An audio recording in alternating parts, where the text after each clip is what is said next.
Hello, नमस्ते, सलाम।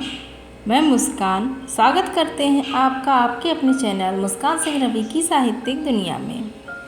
आज जो कहानी हम आप सबके लिए लेकर आए हैं वह है मुल्ला नसीरुद्दीन की कहानी खुशबू की कीमत। कहानी शुरू करने से पहले यदि आप मेरे चैनल पर नए हो तो मेरे चैनल को सब्सक्राइब कर लें, बेल आइकन को प्रेस कर लें, जिससे कि मेरे चैनल पर आने वाले वीडियो की नोटिफिकेशन सबसे पहले आपको मिल सके। आइए शुरू करते हैं आज की अपनी कहानी खुशबू की कीमत। सालों पहले एक भिखारी नंदा नगरी में भूख से तड़पने के कारण खाने के लिए कुछ मांग रहा था। तभी उसे एक व्यक्ति कुछ रोटियां दे देता है। अब भिखारी रोटी के लिए सब्जी की तलाश में आसपास ही एक पंडाल में पहुंच जाता है। वहां भिखारी रोटी के लिए पंडाल के मालिक से थोड़ी सी सब्जी मांगता है। भिखारी को देखते ही गुस्से में पंडाल का मालिक उसे भगा देता है। दुखी भिखारी किसी तरह मालिक की नज़रों से बचते हुए पंडाल की रसोई में पहुंच जाता है। वहां उसे कई तरह की लजीज सब्जियां दिखती हैं। गर्म गर्म सब्जियों से भाप निकल रही थी। भाप को देखकर भिखारी के मन में हुआ कि अगर रोटियों को इस भाप के ऊपर रख दिया जाए तो सब्जी की खुशबू उसमें मिल जाएगी।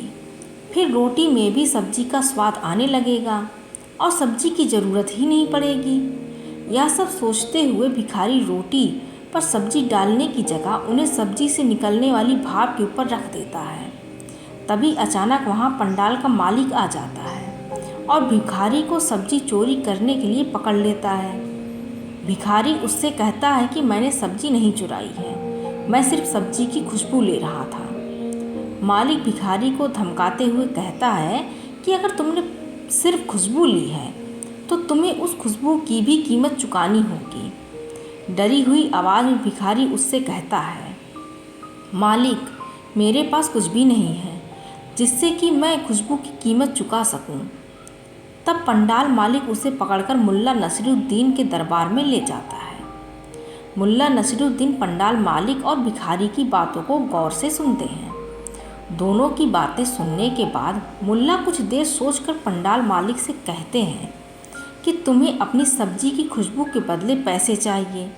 पंडाल मालिक कहता है, जी हाँ। फिर मुल्ला पंडाल मालिक से कहते हैं, ठीक है, तुम्हारी सब्जी की खुशबू की कीमत मैं स्वयं दूंगा। यह सुनते ही पंडाल मालिक खुश हो जाता है। फिर मुल्ला नसीरुद्दीन उसे बताते हैं, देखो, मैं तुम्हारी सब्जी की खुशबू की कीमत सिक्कों की खनक से अदा करूंगा। इतना कहते ही मुल्ला अपनी जेब से कुछ सिक्के निकालते हैं और दोनों हाथों में लेकर उन्हें खनकाने लगते हैं। फिर उन सिक्कों को दोबारा जेब में डाल लेते हैं। यह सब देखकर पंडाल मालिक हैरान हो जाता है। वह मुल्ला नसीरुद्दीन से कहता है कि यह उन्होंने कैसी कीमत अदा की है। जवाब में मुल्ला कहते हैं, तुम्हारी सब्जी की खुशबू इस भिखारी ने ली थी, इसी वजह से मैंने तुम्हें सिक्कों की खनक सुनाई है। अगर इस भिखारी ने सब्जी ली होती तो तुम्हें कुछ सिक्के जरूर मिलते। मुल्ला का जवाब सुनकर पंडाल मालिक आंखें चुराते हुए वहां से चला जाता है। भिखारी भी खुशी खुशी अपने रास्ते निकल जाता है। इस कहानी से हमें यह सीख मिलती है कि बुद्धि और चतुराई से हर समस्या का हल निकाला जा सकता है, जैसा इस कहानी में मुल्ला नसीरुद्दीन ने पंडाल मालिक के साथ किया। आज की कहानी बस इतनी सी। मिलते हैं अगली किसी कहानी के साथ। आपको कहानी कैसी लगी हमें कमेंट करके ज़रूर बताएं। Thank you for watching and don't forget to subscribe. Thank you.